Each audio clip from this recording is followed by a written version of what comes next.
Nous, le français. Donc, afin de contenir la crise que nous vivons, et nous sommes tous affectés par cette crise, l'impact est important dans notre région et sur le monde dans sa totalité. J'ai parlé longuement avec le président afin d'aborder la crise à laquelle nous faisons face aujourd'hui dans la bande de Gaza. Et nous avons parlé et abordé les détails. Nous avons donc parlé des efforts déployés afin de contenir cette crise. De façon à ce qu'il n'y ait pas de répercussions qui dépasseraient ce que nous vivons actuellement.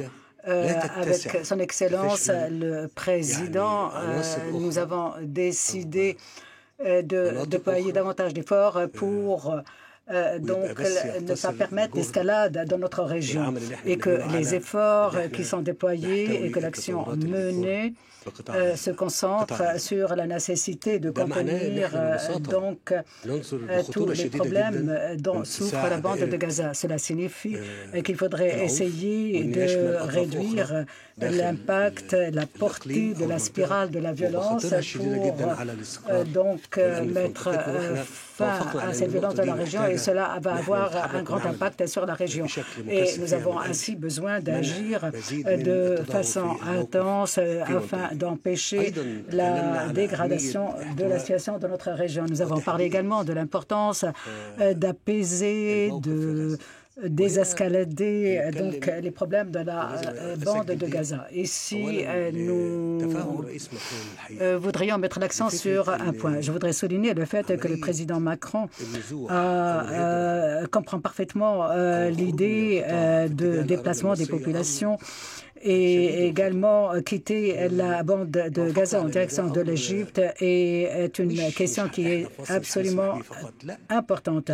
Et nous sommes mis d'accord pour dire que cela constitue un grand danger pour la cause d'une façon générale. Si aujourd'hui la question de la solution des deux États est quelque chose de tout à fait évident. Nous sommes d'accord pour la solution de ce problème palestinien.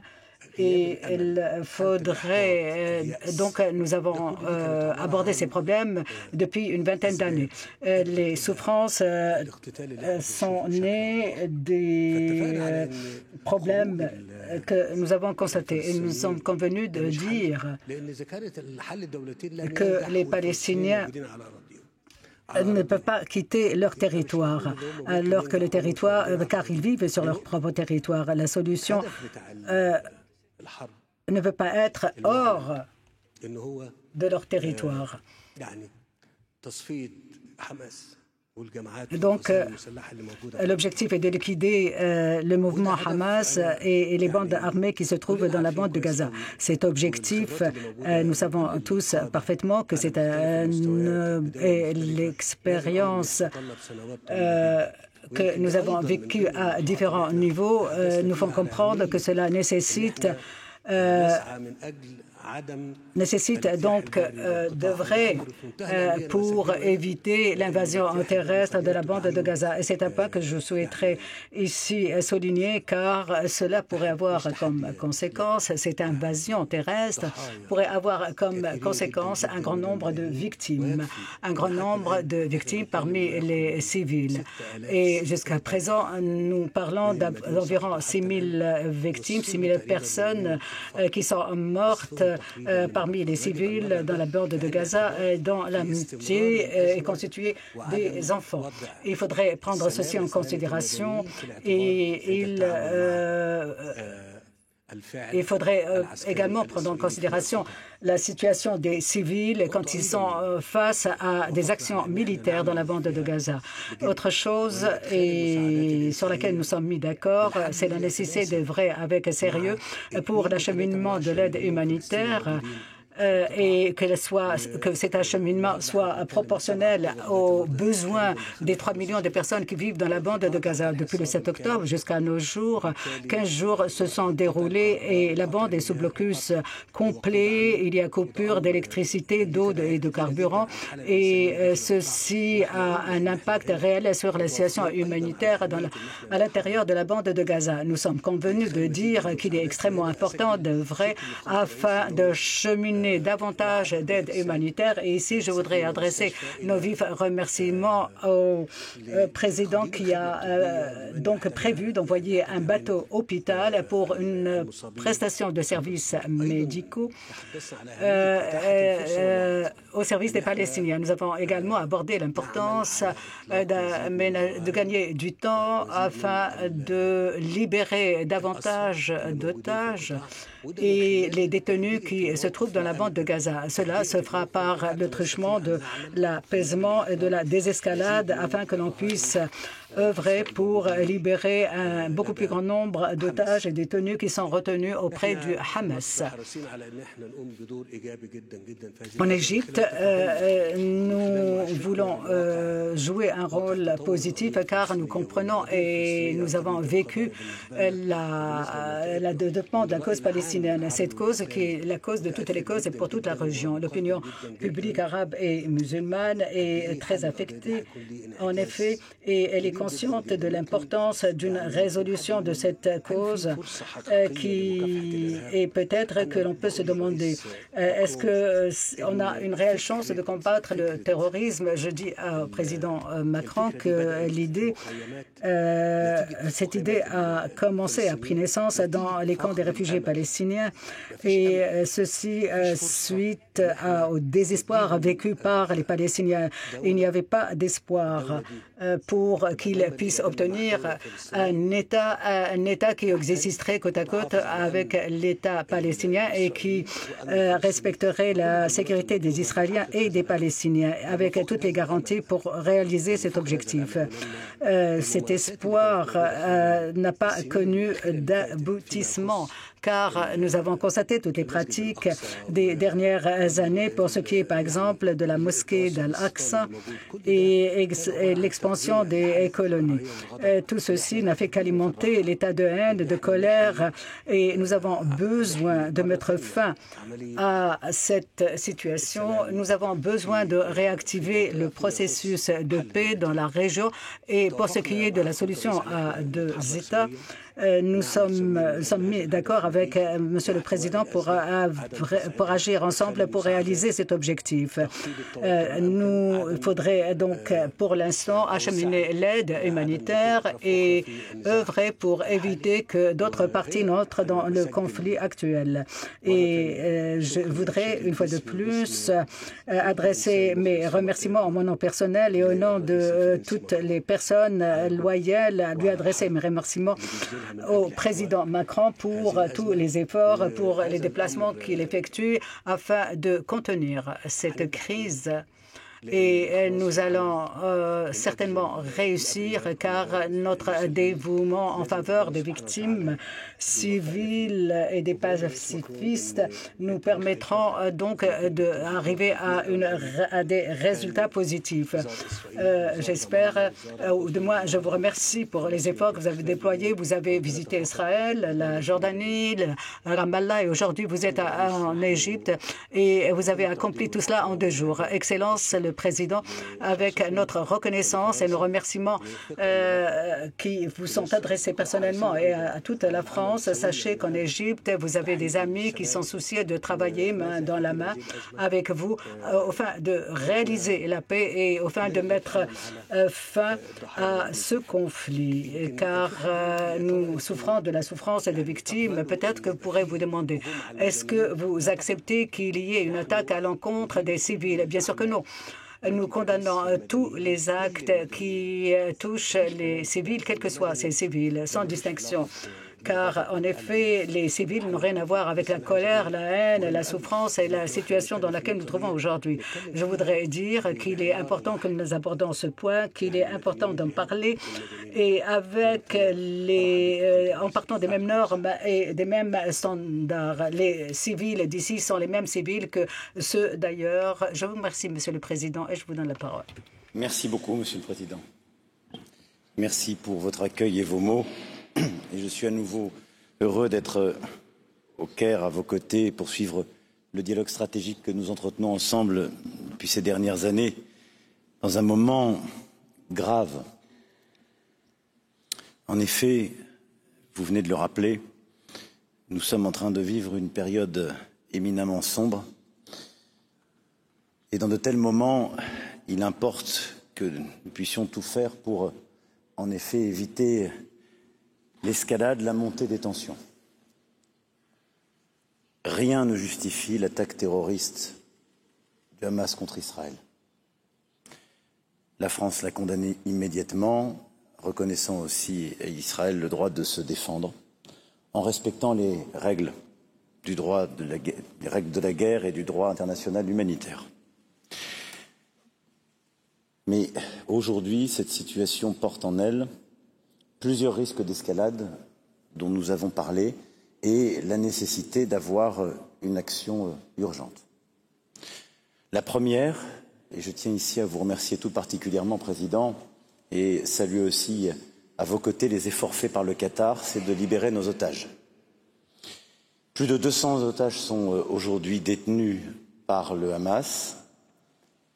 Malheureusement, nous avons 9 otages français ou binationaux, mais tous les otages doivent être détenus dans les meilleurs délais et je vous remercie très sincèrement pour les efforts que vous effectuez depuis le 7 octobre dernier en ce sens. C'est extrêmement important et nous faisons tout pour faciliter ceci. Ensuite, je veux vous remercier dans ce contexte de votre leadership et de ce que vous avez su d'ores et déjà organiser samedi dernier lors du sommet du Caire pour mesurer l'urgence de trouver des solutions rapides aux drames comme aux problèmes qui existent depuis si longtemps. J'ai aussi, je veux vous le dire, entendu votre message, comme j'ai entendu l'alarme du roi de Jordanie sur les doubles standards. Nous en avons parlé il y a quelques heures à Amman. Je vais ici être très clair. La France ne pratique pas le double standard. Le droit international s'applique à tout le monde et la France a toujours porté des valeurs universelles d'humanisme. Toutes les vies se valent et il n'y a pas de hiérarchie. Toutes les victimes méritent notre compassion, notre engagement pour une paix juste et durable au Proche-Orient et cela ne varie pas. Je sais là aussi votre engagement en la matière.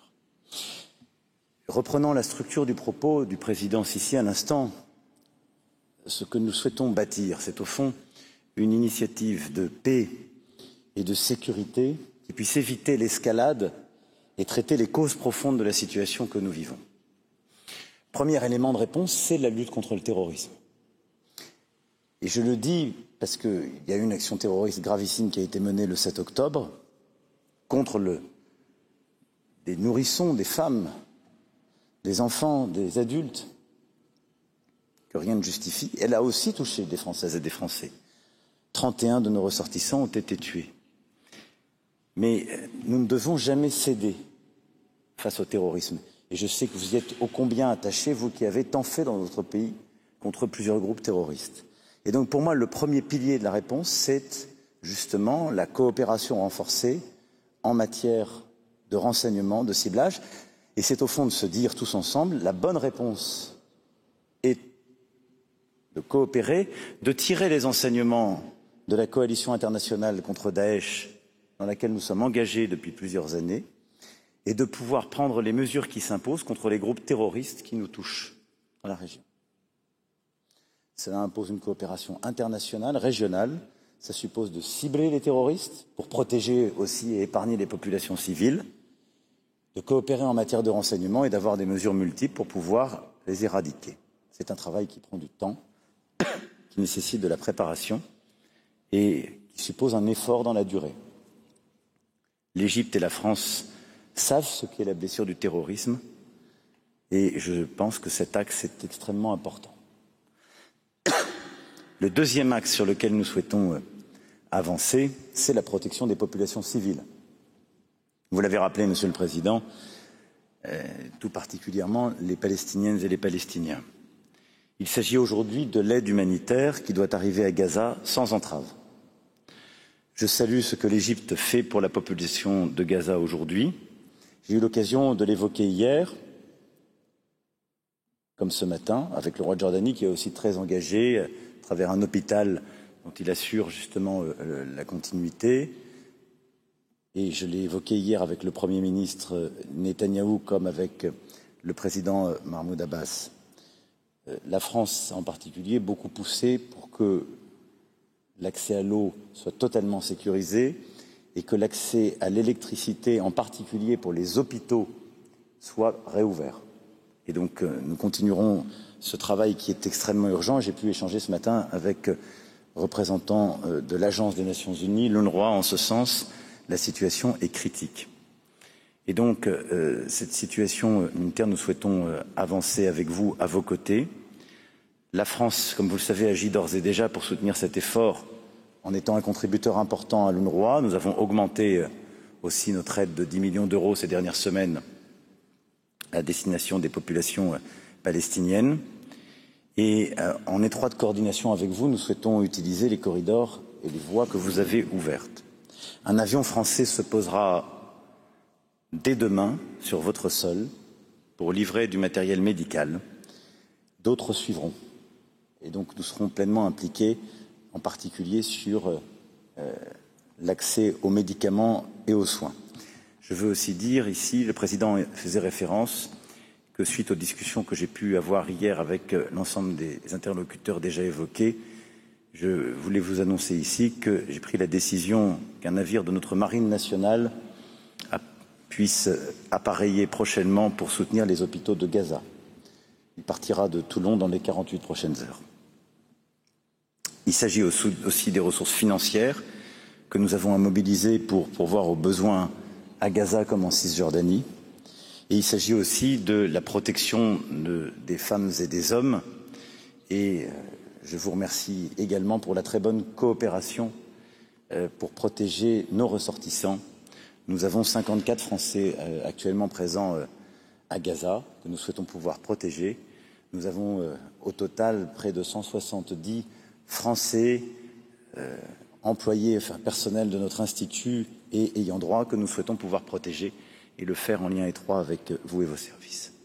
Enfin, le troisième pilier, à côté de la lutte contre le terrorisme, de la protection des populations, c'est évidemment la question politique. C'est certainement la plus difficile, mais elle est à la racine de beaucoup de ressentiments et de la situation régionale que nous connaissons aujourd'hui. Nous le disions tout à l'heure avec le Président, il y a quelques mois, nous évoquions la question justement du droit légitime des Palestiniens à demander un État et du débouché politique de celle-ci. Nous n'étions plus nombreux à l'évoquer. On le disait avec une certaine tristesse, la France n'a jamais quitté ce chemin, vous le savez, et l'Égypte a toujours eu ce rôle éminent de porter cette question politique. Il nous faut agir de manière décisive aujourd'hui pour parvenir enfin à la solution de deux États, Israël et la Palestine, vivant côte à côte en paix et en sécurité. Ce n'est pas parce que cette idée est vieille qu'elle est devenue caduque. Il nous faudra sans doute imaginer des formes, inventer, innover. Je pense surtout que ce chemin politique est nécessaire parce qu'il donne une route à la colère, qui n'est pas la violence, qui est la reconnaissance d'un droit légitime et qui permet de lui donner un cadre, celui de discussion politique. Mais nous devons le faire, car sur ce point, nous avons beaucoup trop attendu. C'est urgent et important, et je pense que c'est un chemin à mener en même temps qu'on combat le terrorisme. Et donc ce que la France propose, et je vous remercie des propos que vous venez de tenir, qui sont, je crois, à l'unisson de cette approche, c'est de pouvoir mener, avec tous les partenaires de bonne volonté de la région et l'international, une initiative concomitante sur trois voies. la lutte contre le terrorisme, la protection des populations et l'aide humanitaire, et la question politique et le règlement de la question palestinienne. Tout ça est éminemment compatible avec la sécurité d'Israël qui, vous le savez, nous concerne ô combien. Et elle doit, à chaque étape, être un des éléments de possibilité de cet ensemble. Ça n'est qu'à cette condition que nous aurons la paix dans la région. Qu'à cette condition. La capacité à ce que tous les États de la région acceptent l'existence d'Israël et de sa sécurité, que soit reconnu au peuple palestinien le droit à un État qui vive lui aussi en sécurité, et que nous évitions toute escalade de tensions. Je crois que le moment, à cet égard, est venu pour agir ensemble, et c'est autour de ce triptyque que nous souhaitons en effet avancer. En tout cas, je vous remercie à nouveau, Président, et nous sommes convenus avec le Président Sissi de renforcer encore notre partenariat. Nous l'avons éprouvé ces dernières années sur toutes les grandes questions stratégiques, en particulier face à la crise libyenne. Nous allons œuvrer main dans la main. Je sais votre rôle éminent et je souhaite que nous puissions, si je puis m'exprimer ainsi, renforcer encore cet axe, parce que je crois qu'il est juste, respectueux et efficace. Je vous remercie, Président.